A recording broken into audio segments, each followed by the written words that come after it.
All right, your host, Jeff. Captain Caveman! Dents. Hello, fight fans. We still got a little bit of work to do on that opening, but we're getting there. Slowly but surely. At least he got my name right at the right point, and I don't have to do about 10 minutes of editing to get the start of the show going. Oh, come on, Caveman. Leave me alone. Yeah, all right. So, obviously, I got Ray Harris in the house today. He's become the new semi-permanent co-host as long as he can make it in when I'm in. You know, Caveman's got that crazy schedule. I got my wife, Karis, over there. She's crocheting a little bit. Hey. We're going to have on another great guest that Ray has because Ray's got hookups with everybody. I don't know how you're so popular. You must not be doing their openings. It's that Puerto Rican good-looking thing going on there. Yes, it is. Yeah, Ray knows a guy that knows a guy that knows a drug dealer's guy that knows a guy, and that's how we get all these guys on the show. Ray's laughing, but it's kind of true. Yeah, it is. I'm like a mobster. Good honesty there.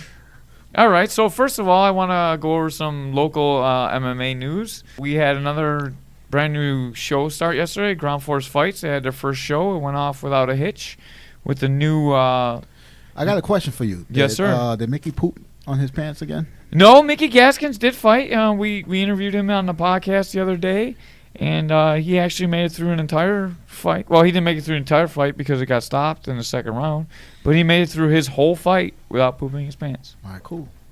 Yeah, that was a good question. He did wear white shorts again. This show just stops for a laugh track here, and that's really us laughing. It was a great show. It was another amateur event. It was under the USMTA rules. It was Rich Mitchell's first show, and they had me in the not commentate. Well, they brought me in the commentate, but we didn't get it set up in time because it was a new show. There's a lot of bugs to work out. I went in. I interviewed the fighters post-fight interview. You know how that goes for me. They're pretty good interviews, right, Ray? Yep. Ray had a post-fight interview with me, and he's reading his phone right now, so I'm going to keep talking so he can concentrate on what I'm saying. Okay. How was your post-fight interview with the Caveman? Oh, it was great. Yeah. Did you bleed on me? Oh, no. A nice sweat. Yeah, it was pretty gross. I busted out a brand new shirt for this event, so for all the Ground Force Fight events, I will now be wearing a blue Caveman button-up shirt instead of the normal purple. With Gerhard pants. Oh, yeah. Do we really have to mention that, Ray? Yeah. Oh, I'm sorry about that. So, originally, Rich had a lot of good fights. He had a bunch of fights lined up, but as the amateur fights go, you lose a fight here, you lose a fight there. Eventually, the card gets whittled down a little bit. So, he had 8 fights going into the weigh-ins. After the weigh-ins, he was down to 6 fights. And I want to give a big shout-out to his wife. Karis, your crocheting is coming over the mic. I can hear it as you're crocheting. You keep bumping it. I'm sorry. It's Christmas time. I got to get this going, you know? Yeah. Multitasking, just Yes. like Rich Mitchell's wife, Yes. who had to go pick up Mickey Gaskins to get to the weigh-ins. Also Alex Carroll. Who she picked up first? She picked up Mickey first, and Mickey was not ready, and she was about to kill Mickey or leave him. But he went to Alex Carroll's house, and Alex Carroll was actually waiting for her outside. So good for Alex. Yeah, Mickey probably was playing video games. You know what? Mickey, he's supposed to be at the weigh-ins, I'm pretty sure at 5:15 or maybe 5:30 at the very latest. I was running really late to the gym myself to go train. So I walked into the gym doors about 5:45, maybe 5:50. And I look at my phone as soon as I walk in, it buzzed. You know how Ray's phone's been doing the whole time we've been here. He's probably going to get divorced when he gets home. But anyways. I hope your wife does not listen to this podcast. Nah, I don't think she do. Thank God. So anyways, I look down and Mickey's like, I need a ride to the weigh-ins. And he just Facebooked me now. So I'm like, Mick, what time are you supposed to be there? He's like, I'm already supposed to be there. I'm like, you know it's in Batavia, right? He's like, yeah, I still need a ride, though. I'm like, Mick, can you even still make the weigh-ins? Jesus Christ. I'm like 20 minutes from your house, and then we're like another 40 minutes to Batavia. And then I just stopped answering his message, and I went and trained. That's how the shows go for these guys. Anyways, long story short, it's the next day. He's down in 6 fights. He had an exhibition grappling match that was supposed to go on. David Whitman versus, I actually don't know the guy's name. But there was a Christmas tree related event, and the person was unable to compete. Wow. I was waiting for Ray to say something cool, but he was like, he doesn't even know what to say. You can't even make that shit up, man. Like, you can't. What the hell? Christmas tree fell. Yeah, I guess a Christmas tree fell on the guy that was supposed to compete against Whitman. Wow. Yeah, God must not like him. That's a little harsh. Even for my standard, that's a little harsh, Ray. So anyways, we go to we get there. I'm in my nice dress clothes. Whitman's looking for a match, huh? I was like, I'll do it. And Karis was a little irate. Can you? I think you would tell the story better than anybody. Well, I wasn't really irate. You know, I've married She was irate. I was not irate. You just want to make it sound worse than for you than it is, so you get sympathy points. But no, I think you should look up irate on your phone. Yeah, English is my third language, so it is a little tough sometimes. But anyway, so we were there, and all of a sudden Jeff comes over to the table and go like, I think I might fight Whitman. I was like, what are you talking about? You're here to interview fighters. You're not here to fight. About 5 minutes before the fights are about to start. Actually, the fight was already late at this point. It was a late start, and I'm like, what are you talking about? So then we found out the Christmas tree story, and then Jeff was starting to look quite serious about it. At that point, there was another offer to fight someone else, for Whitman to fight someone else, and I was kind of going like, I hope that guy will fight Whitman. That was Scott Skinner. Scott Skinner and Whitman got some beef going on for a while now. Come on, that ain't fair. Kickboxer versus a grappler. Yeah, we actually thought Scott would do pretty well. It'd be a good matchup. It'd probably be a lot more fair than the matchup ended up being. But Scott didn't really want to do it. He wasn't ready to do it. He wasn't mentally prepared. He didn't have his stuff. So he wanted to fight. He would be willing to fight David Whitman, but he didn't want to do a grappling match with him. So at that point, I was like, I'll do it. Come on, Dave. I was like talking shit. So then Dave got mad. I was talking a little junk. He gave me the double middle fingers, and we ended up doing it. So we'll leave it on to Karis to finish the story. So at this point, you know, Jeff is not anywhere near me. He was away, and Smart. He's Professor. My Dub's girlfriend came up to me and go like, you know, Jeff is fighting Whitman, right? I was like, what are you talking about? I say, Jeff does not have anything here to fight Whitman because he's here in dress clothes. So Jess was like, yes, he is. And I ran over to the locker room and I opened the door, and there is Jeff in his caveman t-shirt. Some kind of fight shorts borrowed from someone, which I don't even want to know whose shorts were those. I hope you bleached it down. I had to borrow John Gearhart's shorts, but he gave up smoking so they didn't smell like cigarettes. And I actually got a win in his shorts. So continue. I'm sorry. Yeah, well, your interruption is always. But anyway, so there's a mat inside the changing room, and there's Jeff warming up on the mat. I didn't even see you peek in, actually. Yeah, well, I opened the door. Everybody else saw me. Everybody else know that I'm Jeff's wife. So everybody kind of just stopped in the track and looked at me and see what I was going to say. And I look at Jeff. I say, are you going to fight women? And he goes, yeah. And I was like, okay. At this point, I walked out. And to be honest, I don't know how to feel about it because it's been a while since Jeff's been in the cage. For anything, and it is a very last minute thing. Usually, you know, I know ahead of time. I have mental preparation that he go in. However, I was kind of happy in a way that he was going to go fight Whitman. Whitman is known as kind of a big mouth, especially on social media, and he hasn't done himself a lot of favors when it comes to people in the fight community. And I thought it was a good thing that Jeff was going to go in there and give Whitman a lesson, because sometimes he just talks a little too much. So that's the honest story, and I knew Jeff is going to beat Whitman either way. So that was probably the most comfortable I have ever been sitting next to the cage and just excited as a fan to see what was going to go down. To be honest, I want to give David Whitman a lot of props, to be honest with you guys. I know neither one of you guys are too happy to hear it, but he did take a match. I do weigh a lot more than Whitman. I probably walk around 160. He's probably walking around, what do you think, 145, 150 at the most? You got to get him props for that. He, you know, you're a better fighter, grappler, kickboxer. You know. I don't know if he would agree that I'm a better fighter. I don't think he will agree to that. I would. He agrees that he knew that I was a better grappler. He admitted that, but I don't think he said I'm a better fighter. I know he's not scared to fight nobody. He fight anybody. Yeah, I give him. I give him credit. He fight anybody. I think he should fight me as a pro. 140 catchweight, 150, 145. I can make it. But see, the problem is whenever Whitman loses, when he wins, he has every right to glow and do whatever. But whenever Whitman loses, is on the social media talking about every excuses in the world, trashing his opponent who have a win over him. So I think that's the real problem with fighters like that. You have to lose. You have some sportsmanship. Yeah, so a loser.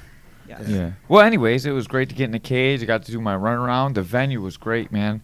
The only thing that was a little weird that I normally don't feel like I've been in a lot of cages.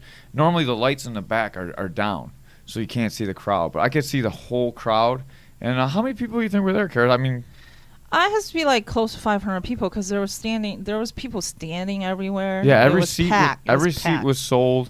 There was standing room only. You could see people watching from the suites upstairs. Like, yes. I could see those guys when I was grappling too. They were looking down from the suites. I don't know what those seats were. Cheap bastards. Yeah, they should got a ticket. Yeah, they probably got some. Rich Mitchell better look into that if he has another event there and make sure all those windows are like duct taped or something, curtained off. Someone got the hotel room, got some free fight seats or something. Yeah, that was it was a lot of people. Yeah, but it was a great event. I had a great time. The fights were good. He had 6 really good fights. They were all pretty quick. We had some Division I wrestling. I don't have a fight card, so I forgot everyone's goddamn name. That's a problem when you get hit in the head a lot. You can't remember people's names. But you got the fight card over there? I'm going to look for it right now. Oh, all right. We're going to get the fight. We break down the fight card real quick, and then we got another guest coming on in a little bit to talk about some MMA Hall of Fame stuff that he made. That's pretty fucking cool. I think I should be in the Hall of Fame for being the ugliest podcast guy ever. You should. Yeah. With the worst co-host. Yeah, I should be there with you. All right, I do have the fight card, I believe. All right. So the first fight was Alex Carroll versus Ray Sherwood. All right. First of all, we picked up Alex Carroll. It was pretty fun, actually. Karis was very upset that we had to stop and go get somebody. She's like, what the? I didn't say that. That's pretty much. Did she say that, Forrest? Forrest is here, too. But Forrest broke his mic, so he can't talk. Don't blame him. It was Tommy Neff who broke the mic. Forrest, your mic's live. You can talk into it. Go ahead. Yeah, don't be shy. You know you're not. You know you love talking. Wait, what was the question again? I said, why did you break the mic stand? I did not break it. I heard that Coach Tommy Neff broke. Oh, all right. Well, Coach Caveman fixed it, so let's not tell Chris. Hopefully he will not listen to this podcast. Chris is too busy to listen to your podcast. Yeah. $500,000 studio, 10-cent co-host, 5-cent regular host. They got me from Save a Lot. We're the Aldi's crew. The original co-hosts are from Wegmans. No. Yeah. And I'm from Save a Lot. Actually, all these is not part of Trader Joe's, so we're not that fancy. We're probably like Price Right crew. Yeah. Anyways, Alex Carroll's I wouldn't say he's not become a fighter, but he's a guy that'll fight anybody at any time. I wish he'd get some training somewhere. I think he could be a okay fighter, but he's just a doorstop right now, man. Everyone's pounding in his face because he's not training anywhere. That Ray Sherwood kid's a Division I wrestler. He's gonna be somebody. I was talk about the questions I was asking him, Forrest and Karis. Yeah. Jeff was asking Alex, so who are you fighting? So first of all, Alex got his opponent's name wrong.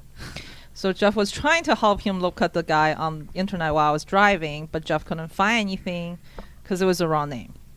And then we asked, do you know what school he trains out of? He didn't know. Do you know where he wrestled? Alex didn't know. Basically, Alex didn't know anything about his opponent. Which, go ahead. Yeah, Division I wrestler. He's a killer. They're talking about him making his pro debut already. He got right to a front headlock position, finished Alex Carroll. Gave a great interview. almost forgot to thank his coaches, but thank God he had an experienced announcer to help him out with that. Although the DJ needs to work on getting the music down when I'm talking, we figured that out, and we got it all done pretty well. It is the first show. I should be the DJ for the next First show. show. Yeah. What did you think about that fight, Forrest? Alex Carroll versus Ray Sherwood. Yes. I thought it was a good fight. Yeah. Next question. Next fight. Next fight is Mr. John Gerhard with a 1-10 record, and versus Mark Murray. Mark Murray's a fan of this podcast, and he's got a beard. And let me guess who won this fight. Yeah, guess, Ray. Mark. By what? Ground and pound. Actually, very good. Wow, impressed. Yeah. During this fight, Gerhard was a little bit overmatched. Murray doesn't have the best record, but he's really pieced himself back together. He's a very respectable fighter now. When he first came out, I wasn't too sold on him, but I saw him at the last FCP. He looked really good. His stand-up looked really good against Gerhard. Gerhard fell down a bunch of times, and I think at one point Mark Murray was about to help him up so he would be back on the feet. Oh, wow. And he told me when he was pounding out Gerhard from the mount, he's like, dude, just let me go. I'll get up and we can fight on the feet more. He ended up finishing John Gerhard there. What do you think about that fight, Forrest? Well, no offense, but it was a kind of a quick, not so entertaining fight, but it was an interesting fight with the whole help you up thing, and we can just stand up and Yeah. I want to see Forrest and dish it Gerhard. out. Who do you think wore the shorts better, me or Mr. Gerhard? Definitely you. Yeah. How was it to see me fight? We talked about it in the last podcast. You haven't seen me fight. I saw you hiding your head. I was like scared. I'm worried for if I ever if I watch you when you come back Yeah. after retirement back into the cage. But I knew you were gonna beat him, but it was scary. Yeah. The announcer didn't know what Peaches was. He didn't know that song. The DJ.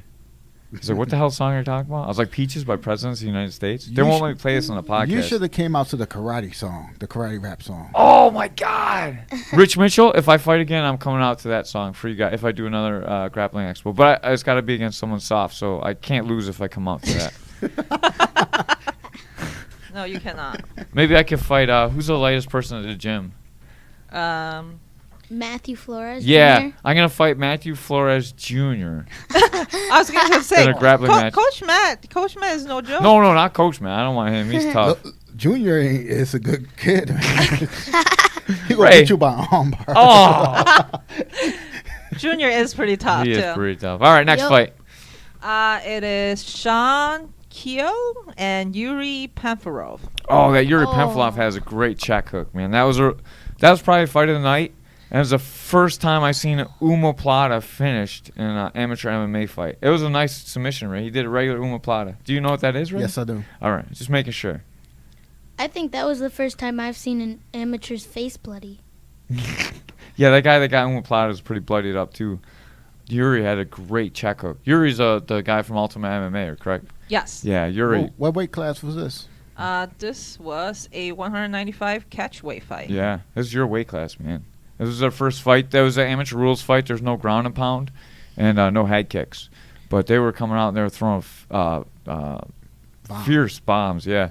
And then Rich Mitchell gave away a wireless Bluetooth set to the winner of that fight because it was such a good fight in the cage. And I almost kept it. I tried to get out of the ring with it, but the guy was looking at me. And I was like, God damn, I'm not going to be able to get out the cage with this. I was going to say, the refs at that show was pretty buff-looking guys. Yeah. You're probably not Yeah. going to get out of there. No, the whole corner was all crazy-looking dudes. I don't think I'd want to fight with them. Oh, the Ultimate MMA No. people? Yeah. They were all like human specimens. They were like tough, Yep. big, Drug athletic testing. kids. They Drug all, testing. We they need all some look like drug Mark testing done. Coleman. No, you can tell that's a group of some kind of athlete group. It is. Yeah. They're like football player looking guys. It's pretty amazing. Mark Murray's going to come on the show, too. I told him he's got a cool beard. He can be on the show. Oh, okay. All right. Next fight. Okay, next fight is Mickey Gaskin versus Nick Gioletti. Nick Gioletti, man, he's a good wrestler. Mickey didn't poop his pants. Cool. That's the best thing I can say about Definitely Mickey. Yeah, I was a little worried. I was backing away from the cage Now, a little Mickey bit. was complaining not Facebook, talking about, I put my hands down or some crap like that. And So, Okay, what happened was Mickey kind of had the guy confused on the feet with the stand-up, and he does that crazy thing where he puts his hand out and he looks all awkward, and he doesn't look awkward. He is awkward. Yeah. But he hits hard, and he landed some leg kicks. I think he landed 2 really solid ones, and we could see I was right on the cage. Dude, he blew up his leg with just 2 leg kicks. The guy was really awkward, and he started backing up, and Mickey put his hands up. Right now I'm putting both my hands up in the air like a holy Jesus moment, and that's kind of what Mickey did, and then he ended up on the bottom, and the guy controlled him for the rest of the round. He was showboating. Yeah, he was showboating. He's like, come on, what the, you know. Like, he was trying to be like me. Yeah, he's trying to be like you. But I don't put my hands out with him, though. Yeah. And as soon as that guy got the takedown, it changed the whole outcome of the match, because that guy was a little bit scared of Mickey. As soon as he got comfortable, got him on the ground, you could just see the difference in the match. The tone totally changed. He didn't do anything on top. He was really awkward. Mickey was just hanging on. Next round came out. Same thing happened. Mickey got taken down. That guy had a lot of confidence. The momentum was totally swinging in his favor. I don't know what Mickey was thinking. He just let him pass his guard. The guy got on top. And once he got on top, he wasn't stalling anymore. He went animal on him, and he finished Mickey. I thought it was a pretty good stoppage. Mickey couldn't defend himself anymore. No. What did you think about that fight, Forrest? I thought it was a good fight. The leg kicks were brutal in that fight. Who got better leg kicks, me or Mickey? You do, for sure. Okay. Mickey's look crazy. He's looked like he's about to fall over every time he threw one. Well, at least now Mickey looks like he has been doing some leg trainings. Yeah, through his legs, Yeah. he can no longer be Mickey No Legs Gaskins. Yeah, he's Mr. Poopy Pants. Good Ray, job. I talked to about 10 people at the fight. They all listen to the podcast, and everyone loves the Mr. Poopy Pants. I think you need to get a Mr. Poopy Pants T-shirt and have Mickey's face on there, like Tyrone Bigum's Mr. Poopy Pants.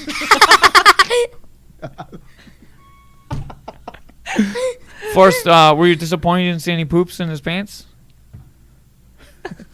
I think the video was satisfying enough. All right. Also, we had to buy Mickey a towel, and he didn't use it. Yeah, we bought him a towel. We brought him a brown towel just in case he poops his pants, so it's camouflaged a little bit. But for some reason, Mickey was really into the white towel, so somehow he was able to find himself a white towel. It was ridiculous. He wore white shorts, tight white shorts, and wanted a white towel. What's up with these tight pants? I don't know. I don't like the tight pants. I make fun of everyone that wears them Shorts when and I fight- broadcast. Yeah. Tight shorts. All right, next fight. Next fight will be Nick Phelps versus Tom Shelby. We. Man, that Shelby dude is fucking tall. Yeah. That's He all I is can very say. tall. 6'7". Wow. He looks and like how much he weigh? He's got to be like 230, 240 at least. But he looks very lanky. He's thin too, He's dude. thin, He's like yeah. tall. Right. If you looked at him, you'd think he would be a welterweight just by Yes. his body composition. He looks like that guy out of the GSP camp. What's his name? Rory McDonald? Yeah, the guy that got. Yeah, he does have a very similar build to Rory McDonald. His kicks are really good. How about his punching game? His punches are fierce. He sets it up really well with his kicks. You know, most guys set the kicks up with their punches. Right. He's got like a Taekwondo style, and then he settles down and he throws that mean corking right hand, and he cracked Phelps. This fight's a little controversial. He cracked Phelps. Phelps went down. Phelps got up. He had both his hands up covering his head, but he looked defenseless. The referee came in to stop the fight. They were still both fighting, and Phelps hit a takedown on the guy, and he got on top.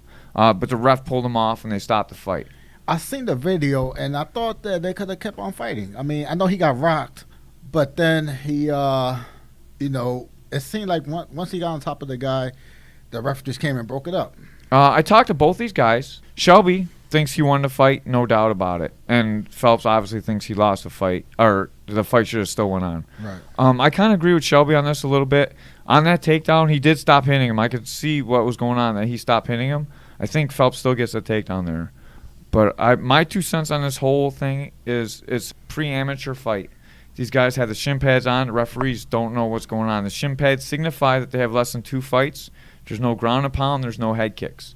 So when a guy like that gets rocked, he stands up, he's defenseless. I think more times than not, they're going to come in and they're going to stop that fight for fighter safety, because these guys are fighting under the less than 2 fights rules. So the referees don't know that Phelps has got a lot of fights and he can take the punishment. That's my 2 cents. What do you think? I agree with you. Yeah. And he's going to try and get the contest overturned. But I don't think he's going to have much luck because it's a referee's decision. It's not like it's something crazy. But I agree with him. Hopefully it'll be a rematch. Yeah, I definitely would like to see Rich them Mitchell fight. said he'd love to do rematch. And if they do rematch, now Shelby's got more than 2 fights, so they can do regular MMA rules. Because it was a big disadvantage for Phelps to not be able to ground and pound him if he got on top. Right. You know, that's his game. Get on top and beat the living poops out of you. Yeah. Mickey Gaskin style. What'd you think? What was your 2 cents on that one, Forrest? I think the fight should have been stopped. It was an amateur fight, and Mr. Nick Phelps was on the floor. He couldn't really do anything to get out of that position, and Mr. Shelby stopped fighting once he was down because the ref sort of was already. Yeah, the ref was in And between the then- 2 of them during the takedown. So the ref already sort of stopped it. So Shelby stopped punching. Yeah, I agree with both guys in the fight. I think they both have their points. Me personally, I would never stop a fight, so I'd be an awful referee. So I would let that fight go on until one of them was dead. Let me ask But, you this, Kate, man. Danny Ray, he's still refereeing? Danny Ray can no longer ref with the new laws in New York State because you have to be licensed by New York State. Danny Ray would have let that fight go on for sure. Oh, yeah. Yeah. But they also didn't have that pre-amateur rule before. If you have less than 2 fights, that you got to wear the shin guards and like it's all new stuff. I want to have Danny Ray on the show, and hopefully he can get in and tell us about what it takes to be a ref now. Yeah. Next fight. Okay. The next fight is the. Put the crocheting down. No. I was just playing here as a stand at the moment. But anyways, so this is You're our last. number 1 guest. You're in the number 1 chair. That's what the board says, number 1. Oh, okay. See, I didn't know that. I'm number 4. Just well. like in Forrest's list of favorite fighters, Superfly, Alex, everyone else at the gym, Dad. Well, to his defense, you are supposedly retired. Yeah. Yes. Those are all active fighters that he is talking about. All right. So the Sure. this is the last fight of the night, and it was featuring Morgan Cavanaugh and Eddie Ortiz Jr. Morgan had a huge, really hard time making weight for this fight. And the fight ended up going on, but only at the last minute. This fight was pretty good. What was the other guy's name? Eddie Ortiz Eddie Jr. Ortiz Jr. Okay. Eddie Ortiz Jr. is like a nice guy, and he looks like a fighter. Man, he's got that fighter physique. He looks like a little wrestler. You owe me $10, by the way, Ray, on this fight. Where's my $10? Okay. I forgot. What? I'm gonna pay you. All right, I'm gonna pay you you messed up every intro that we did today, and you forgot my $10. This gets the co-host fired. Okay. I like how Ray just laughs. Like, okay, we can move on to the next topic. All right, Cayman, I'm gonna pay you $10. All right. Morgan went for a guillotine. He ended up giving up the takedown. That was our bet, that Morgan would take him down in 30 seconds or less. Morgan. Wait a minute. I think you talked to Morgan and tell him not to go for the takedown. We talked about it on a podcast. When we talk about it on a podcast, it's fair game for the public knowledge. Jeez. Yeah, you should know that. Anyways, he went for the guillotine. He ended up on the floor. He went for armbar. He went for armbar. He went for armbar. He went for armbar. He went for armbar. He took a little bit of punishment, not too much, and then he gave up a guillotine. He was defending it for a minute. He gave a thumbs up to the ref. When he gave up the thumbs up to the ref, that was a hand he was defending the choke with. The hand went around his neck. The guy jacked it up a little bit. I thought maybe he could fought it off a little bit if he just kept his chin tucked, but it looked like his chin came up because, that sucks when they get that thumb in, that knuckle of your thumb in on your chin and pull it up. He got the choke in deep, and he ended up finishing Morgan in the first round for the title. That happened to me in my second fight when Nick Edmond had the weird naked choke. Yeah. And Danny Ray asked me if I was okay. I was like, yeah, I'm okay. And then go like this. Yeah. I just blink. I give him the guy the wink like I'm good. Usually I'm smiling when I'm getting choked anyway, so usually I'm smiling the whole fight, so it is. You can tell I'm all right, I would imagine. So that was a show. What did you think about the show, Karis? First of all, for our first show, I give out to Rich Mitchell and his wife, and I'm sure his whole family was in it. They ran a great show. The venue was good. And they hired a caveman. That's always a plus. Yeah, that's always, bonus points there. But no, I really thought for the first show that was pretty organized. I've gone to shows that has been, promotions that has done multiple shows and still not as organized as the show. The fights were mostly good. Some fights were a little disappointing to me. Especially, we had 3 of our guys lose, so it's a disappointing night, obviously, for Right. us. But Caveman saved the day with the Yeah. W. Yeah. Yeah. Made us even. Well, because like Mickey and Morgan, in some ways, they're like kids to us. I think I really do feel that way. Especially with Morgan, I know his mom. I love his mom. She is a great MMA mom. So I'm always looking at that from also a mom's point of view for Morgan. I hope the kid will put in some discipline work and just get back in the gym and get a win next time. Yeah, we'll get him in here soon. We're going to have a heart-to-heart with that man as well. Yeah. What'd you think, Forrest? I thought the fights were great. 6 fights is a low amount of fights, but they stretched it out to 7. Mine. 7. That 7. was an exhibition. 7. That's not a fight, Caveman. You didn't punch nobody. You choked somebody Ray out. made a very good point. I But did. you choked somebody I out. did choke someone out, and Whitman was a little upset that I whacked him pretty good.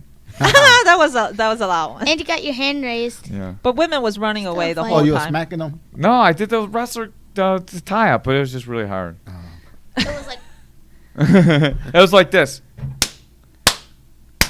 Yeah. And Ooh, that hurts. yeah, he wasn't so enthused by it, but it wasn't like dirty. I wasn't trying to really hit him. It's just like wrestling's rough, man. It's a rough sport. Yeah. Oh, yeah. And I just want to say a couple things about the show. I don't know, Karras and Forrest weren't in the back, but Rich did a great job taking care of a fighter. When you go to these fights, a lot of times the back it's shitty. You go in the back. There's no mats. You're on like hard floors. There's nothing to warm up on. Rich had mats down. There was 4 packs of water in our locker room. I'm pretty sure there was more in the other locker room. There was fresh fruit. There was bananas, apples, oranges. I can't think of all the other stuff they did, but the locker rooms were warm. He took care of the fighters. He gave away Bluetooth speakers. Probably gave away, I don't know, 40, 50 T-shirts. He hooked up a kid. I was like, hey, man, this kid was trying to get T-shirts. And Rich brought him in, and he was able to give away the 50-50 drawing. 50 tickets. So he did a great job. The show ran he did. smooth. I didn't have to chase him around to get paid, which is always a good thing because, well, man, like, I'm serious. A lot of times it's hard to get paid, but you got to chase these guys around. Oh, I want my money because they want you to go home and not give you your money, But Rich took care of everybody. He had envelopes already ready to go for every single person that worked the show. Yes, he was great. So before we end this, can I say 2 things? I guess. One is Richie C photography. Oh, yeah, of course. You got to plug Richie C, man. Well, I Richie just C's want to a say man. Yeah. he's one of the hardest working photographers I've seen at events besides Calvin Martin. And Larry Torch. And Larry Torch. Yeah. Those 3 are great photographers. And Richie, the reason is also I know Richie was had some health issues leading up to this event. But, man, he was working like he was so strong. And I just wanted to say that about him. He's a great guy. I think we should, maybe we could commentate the fights together next time, Ray. Okay, yeah. We could be like Boss Rutan and Steven Quadros. You know what? They're replacing Goldie from UFC, Joe Rogan's partner. That's you right there. And I think they might be replacing with Boss Rutan. Ooh. There's some discussion it could be Boss Rutan. Yeah. It came up on his podcast the other day. It also could be Morel. I never liked Goldberg. I think he was corny. Yeah, he sucks. Cooper was a sidekick. Yeah. He's like the guy from the I don't want to say it. Never mind. I take that back. I don't want to say what I was going to say. I realize this is public air now. I also want to say, so Chris, you need to invest some cameras in here. Because as this was going on, and I was sitting here right across from Jeff, the caveman, when he talks about fights, he's very animated. And I think it will make great videos of the podcast. Yeah, he told me the first podcast I did when we were here with Janice, I kept standing up and I was like talking to the mic like this. I was standing up. He's like, dude, you gotta sit down. You can't be talking. I was all over the place, man. Yeah. It's hard for me to sit still when we start getting into the fight stuff. Oh, yeah. So, yeah. Cameras will be good. Yeah, cameras Yep. are gonna be good, and we can get Tommy talk about getting some. Oh no, it was you that talked about getting mud wrestling going on in here. Yeah. Yeah. Oh, yeah. Ray's gonna get some girls mud wrestling in here. The ring girls. Or no, just no. Okay. So we did talk about Ray earlier, right? We talked about this on the last podcast, but if everyone skips that one and just listens to this one, we were talking about what a good guy Ray is. He talks about like all these girls all the time, but he's always really faithful to his wife. Oh yeah. Yeah. Yes. Or his girl. I don't know if you're married or not. Are you married? No, we're not married yet. Psh, what are you doing? Ring that girl. She got to finish school, and after that, we Make you get some married. money first? Man, you're a pimp, man. No. You always dress like a pimp, too. Oh, thank you. How's our contact going? Was he ready to go? Yep. All right, we're going to switch over from local MMA, and we're going to go national now. We're going to talk to... Brian Moore. We're going to have Brian Moore on, and he's establishing an MMA Hall of Fame down in Ohio. So let's give him a ring, and let's see what Ray can do for us. We're live with Ray Moore, and we're here with Jeff Denz and Ray Aris. How's it going, man? How are you feeling today? Pretty good. How you doing? Good. We're here. You're starting a MMA Hall of Fame down in Ohio. Can you tell us a little bit about that? Yeah, we've been working on it for quite some time. It's the Legends of the Cage. We deal with majorly with the legends of MMA, early no holds barred days all the way through current UFC fighters. We started the Legends of the Cage Museum. It's been a goal of ours for a while, and we're just now getting underway with actually laying the groundwork to make it happen. Awesome. So are you guys going to be in an official building? I know the UFC kind of has like their UFC Hall of Fame, but they don't really have like a setup for it. Are you going to have a Canton kind of shrine, or what? Yeah, we're actually in talks right now with 3 different cities. One on the West Coast, 2 on the East Coast. We are looking for a permanent home. We're not quite sure where we're going to be exactly yet. We're just kind of fishing the offers of what each city's willing to do for us. Awesome. That's amazing. So what time frame are you looking at for getting this place established? We're hoping by the end of 2017 to actually be in the building. 2018 would probably be the latest date we're looking at, just depending on how it goes as far as finding a location. So I've seen on Facebook, I've seen your Facebook site that you've actually started inaugurating people and putting them into your Hall of Fame. Can you talk about some of the fighters that you've put in there? What was that? We've seen that you started on your Facebook page. There's a lot of pictures of you talking to fighters and trying to put them in your Hall of Fame already. Can you talk about some of the fighters that you already have in your Hall of Fame? Yeah, we've got around 50 guys inducted into Legends of the Cage, guys and ladies. There's Paul Varlins. We got Gary Goodridge, Don Fry, Mark Coleman, Vincent Inouye, Shannon Rich. There's so many guys and then ladies involved with this. Shannon Knapp, Julie Kedzie. You can go on legendsofthecage.com and look at our legends and get a full list of all the legends. We were just talking earlier, about the Don Fry fight with Takayama, how those guys just went toe-to-toe hockey fight style for like a minute straight. That's some of the amazing fights like you don't see anymore. Are you guys more focused on the older fighters? We're definitely more focused on the older fighters. The whole goal of Legends of the Cage was to get these fighters back in the spotlight, to get fans talking about where the sport of MMA actually came from. A lot of fans believe that MMA and UFC are one and the same, and they're not. There's a lot of good organizations out there, a lot of good fights that happened before and even after the beginning of the UFC. We try to focus on all the older fighters. There's some guys they're still currently active. Shannon Rich, he's one of our legends. The Cannon. He just won the Gladiator Challenge heavyweight belt yesterday. So yeah. What about guys like that are forgotten in the old days, like Harold Howard or Gerard Gordeau? We were talking off the air about all the guys that we'd love to see like in a Hall of Fame, guys that we remember growing up and watching the sport. Yeah, when we did the New York show last year, I believe it was, Gerard Gordeau was there. Cool. One of the nicest guys you'd ever want to meet. He's a super nice guy. But yeah, it's been a trip meeting all these guys. I got a question. Did you actually spend some time talking with Gerard Gordeau? Right. There's a lot of people that say he's a Nazi and he's like he hates everybody. Can you talk about that a little bit? I've always wondered if that's true or not. It seems like you thought he was a pretty nice guy.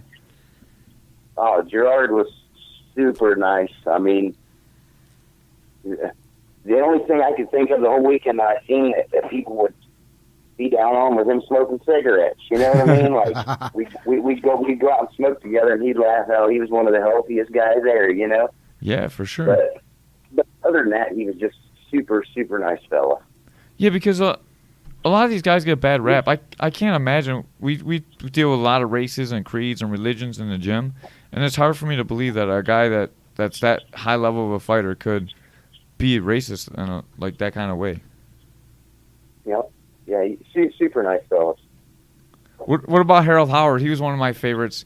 He did that flying bicycle failed kick against against what's that Muay Thai fighter name? No, it wasn't a Muay Thai fighter. It was oh my god, the guy that won UFC 3.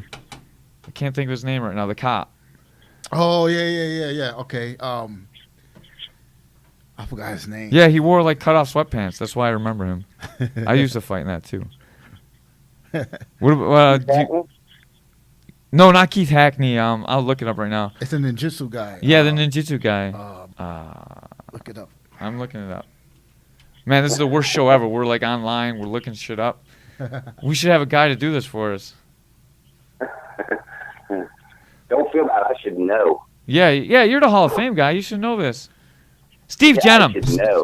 Steve Jenham. I can't believe I forgot that. Yeah, he's a Hall of Fame. I'm sorry, go ahead. Yep. He's a Hall of Fame. You guys caught me about half asleep on that phone call. That's why. That's a good excuse. That's why I say, too. I say I'm tired. I don't say it's all the brain damage from all the time in the cage. What about Steve Jenham? He won the UFC. He was in the Ultimate, too. Tried to defend that title. Yeah, we've started inducting. We just this week alone inducted Ron Waterman. Yeah, H2O. Yeah, and we're actually working on a pretty current fighter. We're trying to touch the new fans as well as the old. We're bringing in some people that have recently retired from the sport of MMA, but have been in it for a long time. Right. So there's some big things happening, and Legends of the Cage will be announcing here in the next month, probably. What is your criteria for including someone into your Hall of Fame? Well, there's a difference. There's the Legends of the Cage, and then there's the Hall of Legends. Any fighter that's ever stepped in the cage is welcome at Legends of the Cage. Any fighter that's ever had one fight is welcome at Legends of the Cage. We're there for the fighters. There's some guys that stepped in the UFC one time. Had one fight, but they made an impact on the sport. Guys like Emmanuel Yarborough, who only had a couple fights in MMA, but yet to this day we still talk about his fight with Keith Hackney. Yeah, that was. I was going to ask you about Keith Hackney just because of that one fight. Yeah. What about what's that guy? The guy in UFC 2. UFC 2 who was laying in the karate guy who was laying on his back who took a beating. What's his name? The brain trauma is stacking up. Now I'll tell you one of the biggest characters in MMA. But one of the nicest fellas you'd ever want to meet too, and is Don Fry. Oh yeah. I seen where he was at an event yesterday, an amateur boxing event, and I'm just glad to see that Don's back. He was battling sickness there for a while. He looked really good in that picture yesterday. I'm just glad to see he's back. A lot of these guys are going through some health issues, and all of them. the UFC, like Mark Hip had that hip replacement. He tried to get to pay for it through the GoFundMe because he didn't have a lot of money. They haven't really taken good care of the old fighters, and now the guys are getting together and are trying to establish an association or a union. Do you think that's going to affect the way the UFC runs? Well, actually, we were out in Vegas last year. We were flown out by the Teamsters and the Culinary Union, which everyone knows the Culinary Union had it out for the Fertitas. They wanted Legends of the Cage to be the first union, but we just couldn't come to terms with, their personal attack on the UFC. The money was there. The money would have been there to help these fighters get started, but it was just the wrong company, So to me, it's something that's long overdue. These fighters have needed a voice for years, I deal with a lot of people that do have health issues. Gary Goodridge, he's going through some personal health issues right now, Don Fry, Mark Coleman, all these guys, Paul Varland's just with his back, and they've all got something that ails them, from these years of just the abuse. And because these guys didn't fight like the fighters of today. They didn't get paid like it either. Yeah, they trained for 3 months to fight one guy for 15 minutes. These guys would fight 3 guys in one night and not have a clue who they were fighting, not have a weight class or a division, And the whole thing was is they didn't have the same training today either. Today, train is scientific. They have nutritionists. They have guys that just work on their athleticism. They have jiu-jitsu coaches. They have boxing coaches. They have Muay Thai coaches.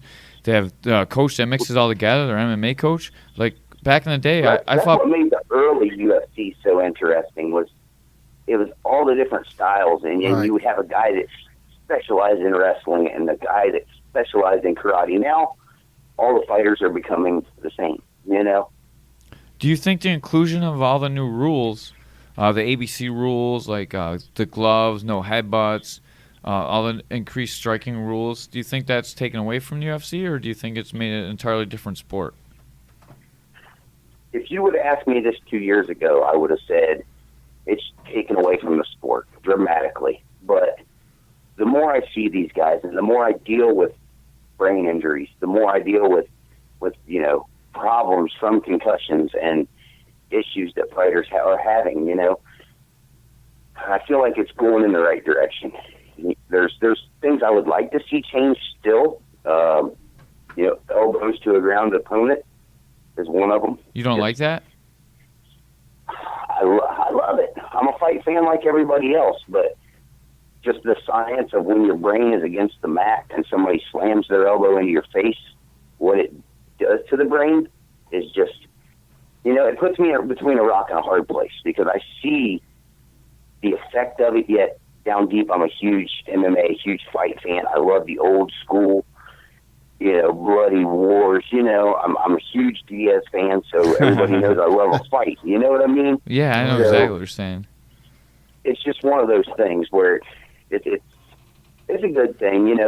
I feel like they could go overboard real easy with the rule changes, but so far guys like Big John, dealing with these associations, helping them set the rules, have helped a lot because it's somebody that's been there since the beginning. We're from New York, so the new UFC 205 legalization in New York has been huge for us. Are you excited that we can finally fight Madison Square Garden? As a big historian, you've got to love the fact that we can finally get into MSG. Yeah, we did the MMA Expo there in Syracuse, New York last year, and we had 20 guys from the early UFC, including Art Davie, Coleman, all the guys at one event, and the love from New York was unbelievable. So for them to not have MMA there, just it amazed me that it took this long to get New York to allow MMA. It's amazing. Yeah, that's what, UFC 7, Buffalo? Yeah, UFC 7 was the last one. 13 and then was supposed to 13 was supposed to be here, in and they Niagara moved Falls, it. right? Yeah, the convention center, and they moved it, and then it was the last time. It was awful. We ended up having to fly out at the last minute. Yeah, they moved it to Georgia on the night before. Jesus Christ! Wow, Can you imagine that? The logistics behind that alone. Holy cow! Yeah. And that's another thing is we don't only deal with the fighters. Like we've inducted guys like Art Davie, Burt Watson, Stitch Duran. So guys that have, when we were in New York, Burt Watson. To a lot of people that don't really know the sport, Burt Watson is just a hype guy, Mm-hmm. But when you sit down and talk to Joe Riggs and Claudia Gadelha and all these fighters that when he was there from the beginning, Riggs looked up to him so much that he, like a father figure. When he left the UFC, they said it would never be the same, and it never has been, since Burt's walked away. So Do you think the new owners are going to change UFC? I mean, they're letting go of a lot of the guys. You see, they let go of the Iceman. They're letting go of Matt Hughes. They did keep Forrest Griffin, though. I'll tell you what, the new owners of the UFC are really scary as far as the company goes, because it's going to go one way or the other, you know. And Bellator's coming on strong. You know, ONE FC's coming on strong. I mean, we got Risen starting up in Japan. Now, this talk I hear about, you know, Mike Goldberg leaving, you know, Jim Rome coming in. Jim Rome? You know. Did they talk about Jim Rome? They were talking about, I've heard Boss Rutan as well, or Moraro. There's a lot of guys are talking about replacing Goldie with. Yeah, Boss Rutan I can understand.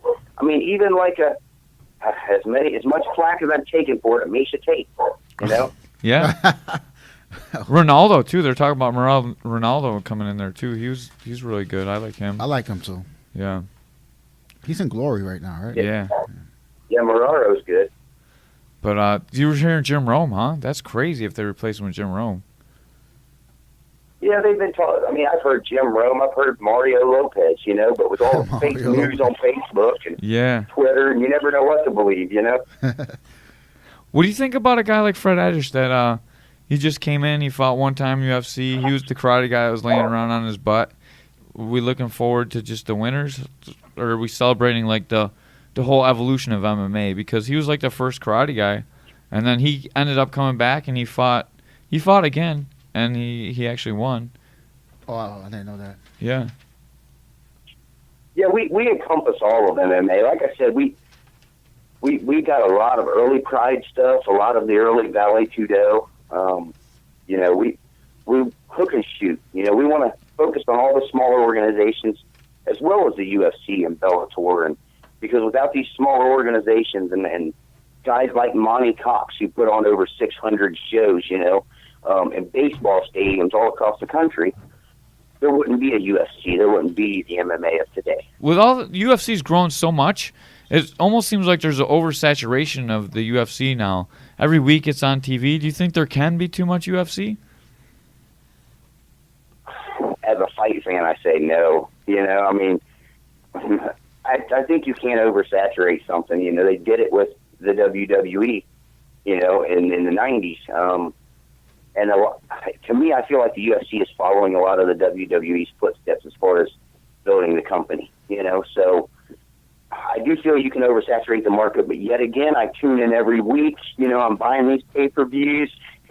So it's hard for me to say yes when like I said, I'm turning the TV on every week. Yeah, I'm doing the same thing. At least we can write them off, tax write-offs. That's what I do. You got to write it off.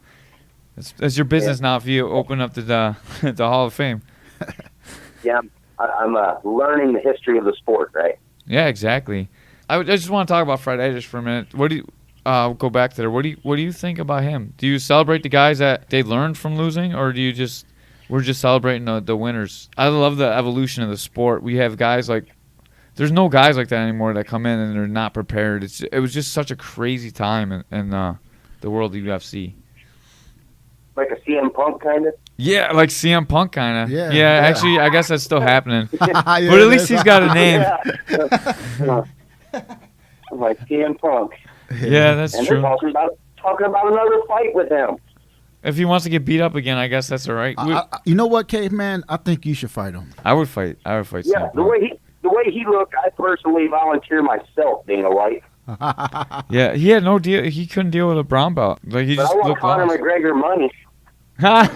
I'll do it for Fred Edish money. $10, $20. Yeah, $20 and a tank of gas. Be like Joe Rogan. I guarantee, if they didn't take it serious after getting beat the first time, I guarantee you they're taking Mickey Gall a little more serious now. What do you think about commentators and referees? Are you gonna put them in as well? Yes, we actually have Big John in, Okay. Mike Beltran. You know, we're working with Don the Dragon on getting him inducted. There's a lot of good guys. Ron Van Cleef. For sure. And that's what I mean. Like, you talk about names that have only fought once or twice, or the losers. You know, there's some guys out there that are known for being bad. Yeah, you know, the Jason Mayhem Millers. You know. Oleg Yeah. Taktarov, the guy's always short. Oh, yeah. How about Kevin Rozier? We have Lieben on board. You know what I mean? Yeah. So, but to me, the sport's not the sport without him. Yeah.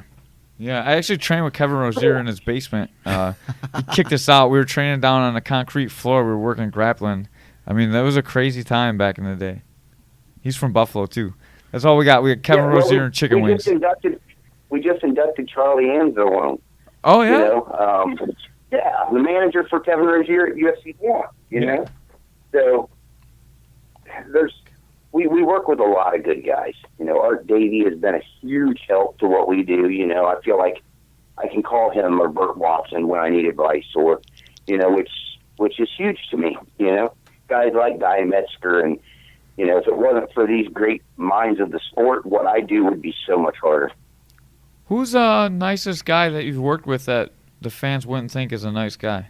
That the fans wouldn't think is a nice guy? Yeah, guys that come out like ignorant and tough. I mean, a lot of these guys just project this image to be tough. But most of the fighters I've ever met have always been super nice. Like the Diaz brothers. They seem like assholes, but they're like the nicest guys you could ever meet. I've only met one fighter in my life that I considered to act like an asshole. Other than that, it's been an amazing trip. I mean, these fighters have been super, super nice along the way. But I would have to say Gary Goodrich, and I'm not just saying that because he's one of my good friends. It's just watching Gary Goodrich over the years. I just posted a highlight video. He was just brutal, come forward, hands up, throwing big punches. Either you went down or he did. The first time I remember him was at he had that guy on a crucifix and he dropped those elbows from hell on that guy. Oh my God! UFC 8 in Puerto Rico. Jesus Christ. David versus Goliath in San Juan, Puerto Rico. Yeah. Oh my God! Well, see, that was the first fight I ever seen in my life. I was at a friend's house in a basement watching an old bootlegged VHS tape, and the first fight I ever watched was Gary Goodrich, and it hooked me to the UFC. It hooked me to MMA. And I remember, and then for him to be the first fighter I met and started working with was just a crazy honor. Yeah, he was great. Remember the one Pride, the first Pride he fought Oleg Taktarov? Oh my God, yeah. That brutal knockout. Oh wow. He was someone I would not think would be nice. That's very cool. If you don't mind throwing the guy under the... One of the nicest guys you'd ever want to meet, I'm telling you. If you don't mind throwing that guy under the bus, who was the guy that was an asshole? I can't do that, man. If he was an asshole, you can. I'll put it this way. He's a current fighter in the UFC. He's a heavyweight. And his name rhymes with Rondé Murovsky. Well, Tommy needs to get a new beard because he's getting knocked out a lot. but granted, I caught him on a bad day, and it wasn't me. He was super nice to me, super nice to everybody I was with. Mm-hmm. It was just a random fan that got a bad moment. You know what I mean? And it just, I don't know, it stuck with me. But super nice guy. Other than that, and if I see him out, I like you. Super nice dude. All right, I won't tell him. I'm probably sure he won't listen to me, so it'll be okay. Yeah, every fan you got will tag him. Watch. That's right. As soon as I get off here, I'm tagging him in that, so don't worry about it. He's like, you're Hall of Fame. I'll have to induct him next week to keep from getting beat up. Yeah. Oh my God. He's another guy that's like, man, there's so many guys that are great fighters and they're so entertaining, but they never really make a mark in the sport besides for the memories they put in their mind. And that's why I'm so into Hall of Fames. Like, you have Canton. You can hear the old-timers talk about these football games I'll never hear about, I'll never see about. And this is the same thing with me. My first fight, I saw Hoist Gracie fight Minoki Ichihara in UFC 2. And at the time, I was doing karate, and I was like, oh, shit, I better learn jiu-jitsu, man. And all that changed my life. These moments are so important to me. I have my son doing mixed martial arts and MMA, and I take him around and I tell him all these stories, and he just looks at me like I'm stupid because he's watching these guys now. I think what you're doing is hugely important, and I'm very grateful for it. Well, and along the way, we, as we acquire these pieces from these legends and current fighters, every time we go to get one, there's a new story I hear, a new story fans don't know. a new story about the piece fans don't know, you know. So we're preserving the stories as well as the history, you know. We've got plans in the future to work with these guys on getting their stories out there, you know. That's awesome. To the fans. I work with this website that's actually their studio that we're in right now, fandoozy.com. I'll have Ray hook you up with Chris's information, and man, he can be out. You can be one of the pros for Fandoozy, and we can write about all this stuff. He'll be super glad to bring you aboard. It's a new website, and maybe you can make some money doing it too, you know. Yeah, any way to get the word out, I'm more than happy. For sure. He'll be happy to have you guys, too. With Fandoozy, we're a growing website. This is like they host our podcast. We're in this nice $100,000 studio. We're the 25-cent host, but we got a great studio at least, you know. And the bigger Fandoozy grows and the bigger your Hall of Fame grows, we can pat each other's back. Yeah. Yeah, and like I said, anytime you guys need a legend on board, you know, I've got contacts. I can reach out to probably 80% of early MMA. So you guys want to do an interview with one of these guys, reach out and let me know. You know, I'll see what I can do and get it hooked up for you. Oh, yeah. All right. We're going to get Ray on that immediately. Okay. we want to get Fred Edish because I would love to hear his story, man. Like, guys like that, I always wonder what happened to him. I think you can always go on legendsofthecage.com, like I said, and look through our legends. Okay. You know, we did a tour this year where we went to children's hospitals, went and visited kids at juvenile detention centers, me with Gary Goodrich. You can go on and watch the documentary on legendsofthecage.com. We have a 41-minute documentary of the entire trip. You know, we do a lot of good stuff. You know, these guys want to give back. Yeah, that's amazing. It's not like the NFL where these guys made a shit ton of money either. The early MMA, there's not a lot of money going around. Right. And they definitely exploited the fighters, and I'm really glad that you can do something for these guys. Yeah, I'm a big fan of MMA, and I'm like when I found out about your organization, I was so happy for these guys because I'm a big fan. You know, they're good guys. Well, and that's what I get when I talk to these guys. You know, like Paul Varland. You know, when he came to New York for our show, Paul sat in a hotel room and told me, you know, this is the first time that I've really been out of Alaska and out to see fans in 20 years. You know, Emmanuel Yarborough, when we did the New York event, Emmanuel Yarborough came. He passed away 3 months after the event was over. You know, it was the first time he had been out in front of the fans in 20 years. My God. So for him to sit there and sign autographs, and, you know, a guy came up with a 3-foot-tall hand-carved Emmanuel Yarborough statue, you know, and Emmanuel lost it because he just hadn't felt that fan love. You know, that moment made everything we do worth it.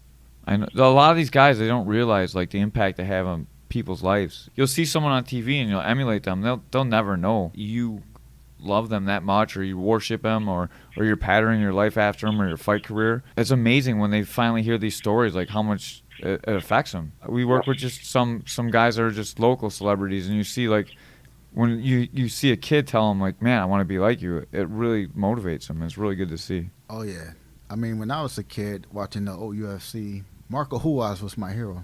Marco Ruas and Paul Varlins I saw live. Those leg kicks were ferocious, and Paul Varlins just ate him, and he kept coming forward. That was an amazing fight. Oh yeah. Yep. Yeah, I actually talked to Paul yesterday. We're going to try to plan something for early 2017 to get him back up here in the States. Are you guys looking to do like shows all over? Is there any way you can post about it? We can broadcast it out for you guys. Yeah, we've done quite a few shows. We did the Las Vegas UFC Expo in 2015. Dana White's Legends panel consisted of 6 guys from Legends of the Cage and 2 others, you know. Right. So we've managed to get out to the fans. We did the New York Expo this year. We're going to plan a lot more. We're working to go to the Kumite Classic Memorial Day weekend in Pittsburgh, Pennsylvania. Wow, that's pretty close to us, too. We can broadcast the shit out of that in the Northeast. That's where we're located in Buffalo. We did their show 2 years ago, and they had over 10,000 people show up, you know. So we're hoping this year it's just as big. We got some really big stuff coming up. You know, we were in talks with somebody that just lost last night about being in a booth for us. So I don't know how that's going to work for him.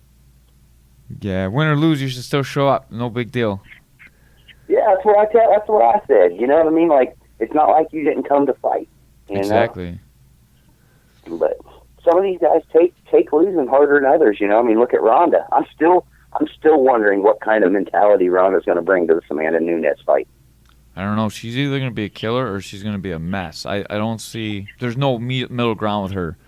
She's going to go in and she's going to dominate or get dominated. Yeah, I look forward to coming out with that killer momentum, but she did the same thing with Holly Holm, and Ronda just constantly moves forward, you know? Like, yeah, I don't think Nunes is as great a counter striker, though. Her angles are okay, but they're not as crisp as Holm. She engages a little bit more. I think Ronda can get her hands on her a little bit more than Holm. Oh, yeah, I think Nunes likes to clinch too much. Yeah. I mean, she needs to stay away from Ronda because as soon as they lock up, it's going to be over. Oh, yeah. Exactly. I love any lady but Holly Holm.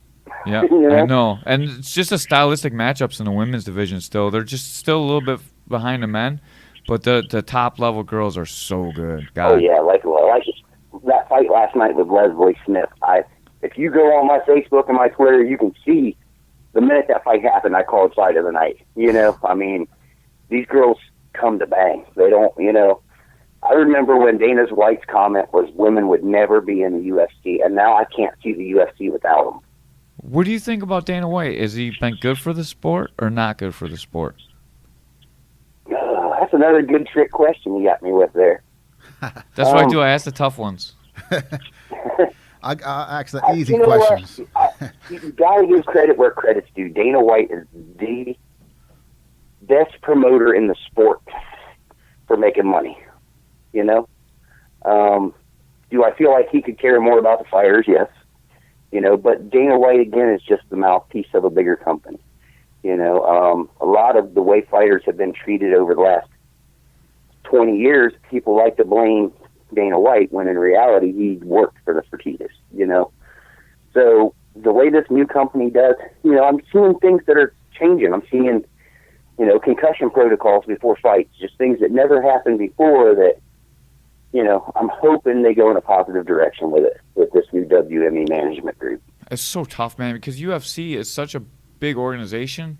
When it changes hands, anything can happen. There's so much money involved. They can go down real quick, and they can just start selling off assets. It can go bad quick. Like the Fertittas held it together. You're good friends with Art Davies, right? What does he think about selling the UFC? Does he ever regret it? I mean, it's worth $4.4 billion now. Well, I mean, how do you not regret it? You know what I mean? But looking back, like, Art was a part of the sport when the sport was different. You know, like, I don't know. I don't think the sport would have been the same had Art and them guys kept it.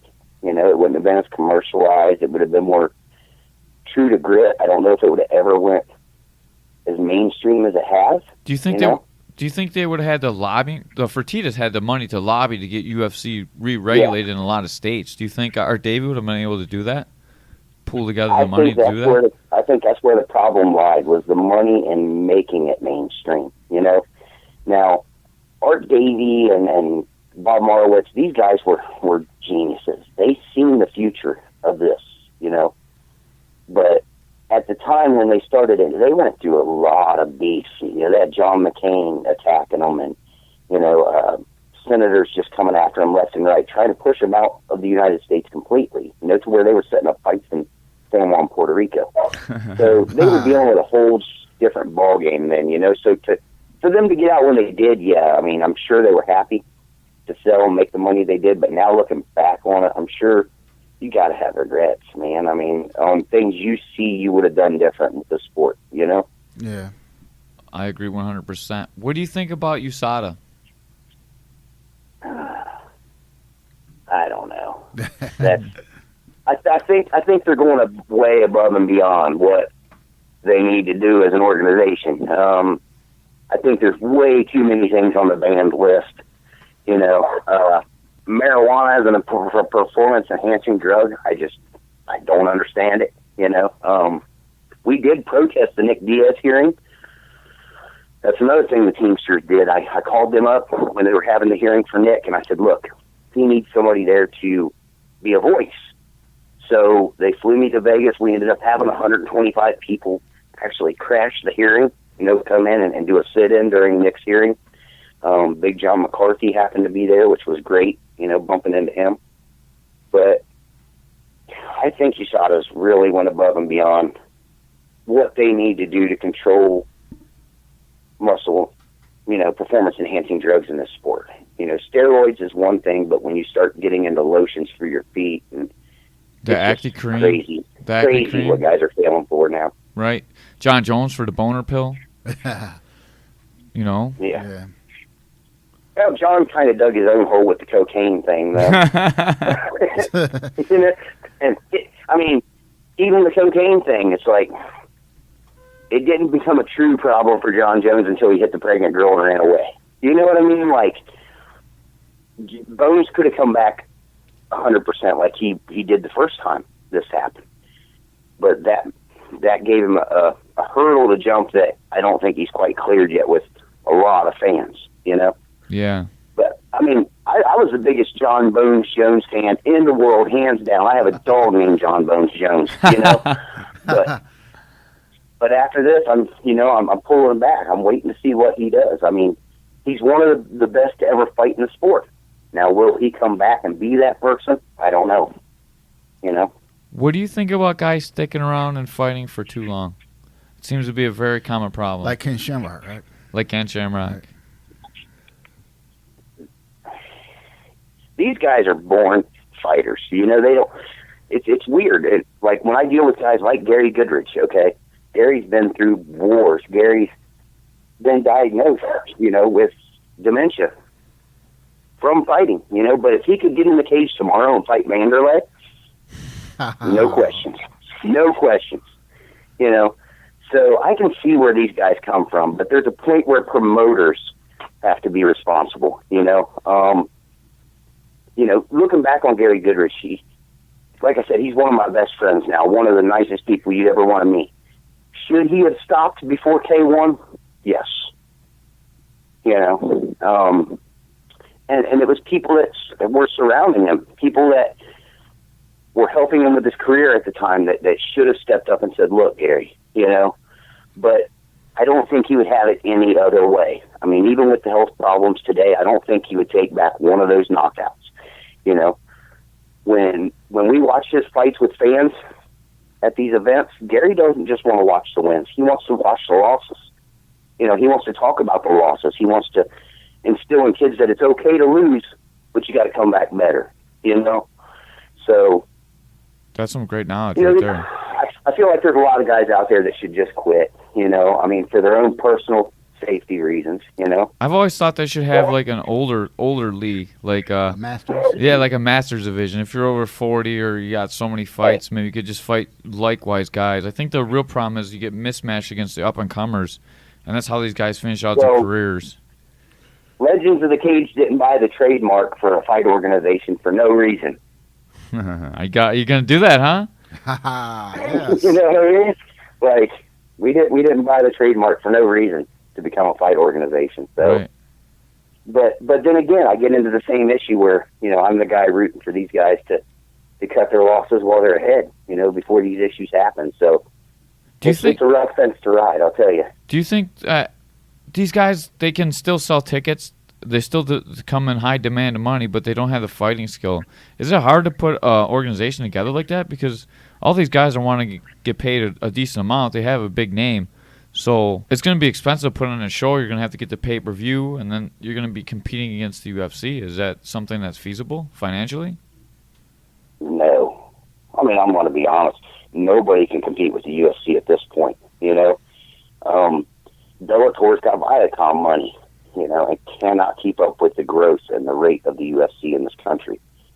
So, I would never go into starting any kind of promotion to compare myself to the UFC or to try to be as big as the UFC. Because to attain that, it's going to take a shit ton of money, Right. But I do feel there's a place for it. I feel the fans want it, if I could stage another Phil Baroni fight, I guarantee you people would be there to watch it. Hell yeah, New York Badass. He was super cool. I went to a Naga tournament, and he hung out with me for like 20 minutes. New York. Yeah. Yeah, he's a super cool guy. Yeah. I think if you do get this running, though, UFC's going to try and buy the shit out of it. I mean, it's a great promotion. Right. And now I that can they're... tell them right now, with 100% confidence, you don't have enough money. I don't know. They might have enough money. They buy me. They don't have enough money to buy me out. I mean, and Dana will know what I mean when I say that. Yeah, your He's morals heard that before. your morals are much stronger than He's mine. heard that before. Yeah. From you? They don't have the money to buy me out. What was Dana trying to buy you out for? No, he wasn't trying to buy us out. We were in discussions and working with the UFC on the museum. Oh. You know? Because they're trying to run their own UFC Hall of Fame, and they want they to control who's in it. They just want to buy the history we've collected, and there's no amount of money that can buy it, you know. And they made crazy offer, you know. But how much? It took about all of a sudden. Man, I can't answer all these questions. Why not? But I'll tell you, it took all of 10 minutes for me to say no. 10 minutes, it must have been a pretty good offer. You sound like a pretty committed guy. If it takes you 10 minutes to think about it, what are we talking, 10 zeros? 9 zeros? They were wanting, put it this way, they were wanting it really bad for UFC 200. Ah, I got you. Oh, my God. That was a great time. And I offered it to the UFC for display. I offered to come out and display the collection, you know. Mm-hmm. But just like everything else, they want to own it, you know. And there's some things in this world that just aren't for sale, and Legends of the Cage is one of them. That's good. That's good. Stick to your guns. That's good. We always need someone that in history that can establish what history really was. Right. Now, you remember how you asked me if Art Davey regretted selling the UFC? Yes. Well, I get a lot of questions on will I regret in the future not selling, you know? And all I can say is it's character, you know? They're trying to buy who I am, and it's not for sale. Well, I think Dana really wants to rewrite history the way he wants to see it. And that's another... They want to forget the FEG days completely, I can tell you that. Right. That's why I asked you that question about Dana White earlier, because I kind of figured you'd have to have a lot of dealings with him when you go through the MMA Hall of Fame. Has he ever tried to sue you for including any of the UFC fighters or, you know, pictures from that time? No, I mean, I'm real careful about what I say and do, you know. So they would have a hard time, and if they ever wanted to come at me, be my guest. I mean, I've got enough guys that we would be on every single news organization across this entire country talking about it, you know. Yeah, you're always welcome to come on here and talk about it, especially when Dana White's offering you 20 zeros. Like I said, I'm one of, you know, people give me grief over Dana White, but, you know, I've got an autographed picture of Dana White hanging in my living room right here. You know, I'm looking at it. So I'm not a Dana hater by no means. I just feel like he needs to step up his game when it comes to caring about the fighters a little more. You know, that's all. I agree with you 100% on that. I kind of admire him. He took the sport I love to the level it's at now, and no matter what you say about him, he did that, and you can never take that away from him. MMA's like... The UFC would not be where it is today without Dana White. Right. When I was growing up, I saw the worst movie of all time just because some UFC guys were in it. It was like some crazy futuristic thing. They were in there for like 2 seconds. And I was so happy that MMA finally made it mainstream enough that they were included in a movie. Just to be included in a movie that I fucking spent $20 on movie tickets to go see a crappy-ass movie. What movie was that? I don't know. Oh, was it Jet Li movie where they had Tito Ortiz, Chuck Liddell? No, it was before like that. an underground fight scene. Yeah, and it was like in the future. They were fighting in the future. It was like some tag team UFC thing. It was like worst ever. Because I thought they would like give a true representation of UFC, and it was like garbage. And we went from that to UFC on TV every day. I remember watching the movie Bloodsport, and then saw UFC 1. I was like, oh, what a difference. Well, just wait until 2017. There's a movie coming out by a great director who's working on a Star Wars movie right now. His name's Jeffrey Parker. He's putting together a project called No Way Out. It's a sci-fi movie based in the future. It's going to have a lot of fighters in it. You know, I'm actually working with Jeffrey on, you know, casting some of the roles for this movie. So, you know, once we have more, we can release a lot more. It'll be all over our website, all over our Facebook pages. But just look forward to 2017. We're gonna fix all the bad movies they've ever made. All right, well, we're gonna have to have you back on when you make it big like that. And once you get this place brick and mortar building, we'll definitely have you back on and broadcast this all over the interwebs. Yeah, and you can go on the Facebook now to Legends of the Cage Museum. You know, we're putting up some of the pieces now. Of course, we're saving the big stuff, you know, for the release, but we're filling it full of all the filler items, the fighter passes, the you know, stuff we have that fans would be interested in seeing, just to give you an idea of what we're going to have from this museum. Are you selling memorabilia and things like that fans could buy on your website? Oh, man, to be honest, I have 50 boxes in my middle room of Legends of the Cage shirts and coloring books, posters, you know. Right now I'm working with a guy on designing our website and getting everything set up. We are going to have a shop there. We'll have places where fans can buy autographed pieces from the Legends, you know. Once we become brick and mortar, we'll have a huge gift shop where these guys will be able to come in, do autograph signings. We're going to set up a gym in there so we could do seminars with the Legends. You know, we want to make it a complete home for the Legends, not just a home for the history, you know. Now, where's the location in Ohio you from? I'm actually about 20 minutes north of Dayton. Oh, cool. Yeah, you're actually very close to us. Yeah. Not too far from New York. No, we're in Buffalo, so we're not even in the city, so we're even closer. Yeah. I have this photo book from the UFC. It's, I don't know, how big do you think? It's probably about 50, 60 pounds. It's just these beautiful matte pictures of the UFC. Like, memorabilia like that is amazing. If you can actually put that in a brick and mortar place, so many people are going to flock to see that. Well, and these fighters are stepping up like crazy to donate pieces. You know, these fighters want to be immortalized somewhere. They want their memory to go on, you know.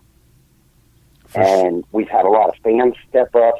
A great lady named Missa May who donated 100 UFC fighter passes, you know, from her early career with these guys. And if it wasn't for the great fighters and fans of the sport, this wouldn't even be happening, you know. So I need to thank every single person that's been a part of that. Awesome, and we want to thank you for coming on. You want to plug your website one more time? I know you got a Facebook page and you're working on the website, so you plug the Facebook page one more time. I'm sorry. Yeah, no, the website's up and running. I mean, we're just adding stuff daily. It's legendsofthecage.com. It's really easy to find. We're on Facebook at Legends of the Cage and Legends of the Cage Museum, and we're also on Twitter at @TrueMMAHOF. Or Instagram at Legends of the Cage Tour. And fans, feel free to reach out anytime. If you've got questions, you know, if anybody wants to reach out to me, my cell phone number is right on the website. You know, so feel free to call me. I'm 24 hours a day, 7 days a week. Awesome, man. Thank you for your time. Thank you, Brian, for this, you know, for talking to us. I really appreciate it. Yeah. A lot of love from Buffalo. Yeah, Thank you very much. make sure you tag me in this. I will tag you in it for sure. All right. I gotta hear what I'm getting beat up by Arlovsky for. Don't worry, we will not tag Arlovsky in this, although you just said his name. I went on. I know. As soon as I said it, I'm like, crap. I went on a MMA Roasted with Adam Hunter. You know, and he he blinded me. I didn't see it coming. The dude's funny, you know, but he asked me a question about Don Fry and Gary Goodridge that I could not answer, you know. And you guys have done a really good job of finding those questions tonight. That's my deal. That's the caveman. Everyone's scared to come on my show because I tear them apart. I ask them everything they don't want to hear. All right. Once again, thank you for your time. Make sure you check out his webpage. Check out his Facebook. We're going to plug the shit out of it on my site, and we're going to keep talking about it on the podcast. Yeah. All right. And that's it for us. All right. You guys have a nice night. You too. Talk to you soon. All right. Bye. Bye. That was a great interview, Ray. Thank you for doing it. Oh, no problem, man. All right. I got to get out of here. I got to go see the new Star Wars movie.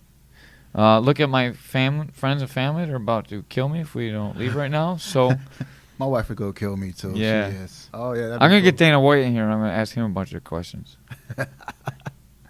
We need to have some of the legends contact us, have an interview with some Yeah, of them. we're gonna work on hooking all this up. We're gonna try and get Fred Addish in here. Okay. Maybe he'll even drive up. We'll give him Paula's Donuts. Gotta plug Paula's Donuts one more time. All right, my wife's about to give me the axe. I gotta go. Love you guys.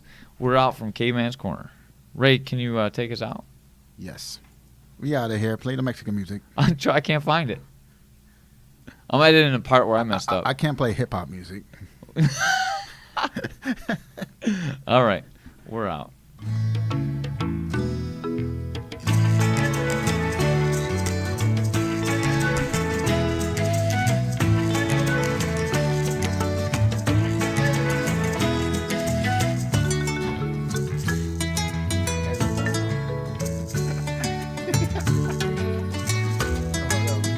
Oh, Jesus Christ.